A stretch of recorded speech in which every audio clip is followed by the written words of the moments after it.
Сәлем достар, мен бүгін сіздерге үй жағдайында жасалатын крылышкидің рецептін көрсетемін. Олай болса кеттік.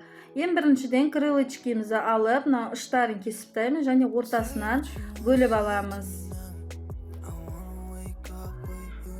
Бөліп болғаннан кейін ыдысымызға жарты ыдыс су алып, су құйып алып, оған 1 қасық тұз, 1 қасық қызыл бұрыш, 1 қасық қара бұрыш және 2 қасық паприка қосамыз. Алдын ала езілген чеснокымызды қосамыз. Және жаңа турап қойған крылышкилерімізді қосамыз. Осылардың барлығын жақсылап араластырамыз. Бетін жауып 4 сағатқа холодильникке салып қоямыз. Бір түнге қойсаңыздар да болады. Өте керемет болады. Мінекей 4 сағат тұрды. 4 сағаттан кейін ыдысымызға ұн салып алып, барлығын жақсылап суынан сарқып, ұнымызға жақсылап араластырамыз.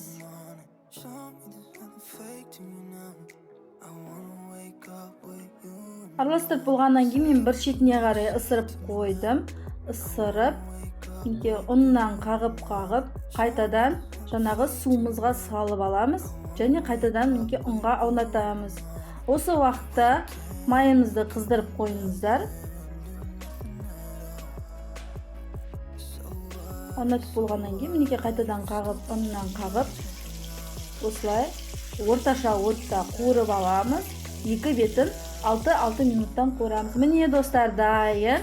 Үй жағдайында осылай өте жеңіл әлі тез дайын болады. Балаларыңызға жасап беріңіздер үй жағдайында. Достар, көргендеріңізге рахмет. Маған подписаться етіп және лайк басуды ұмытпаңыздар. Менімен бірге болыңыздар, сау болыңыздар.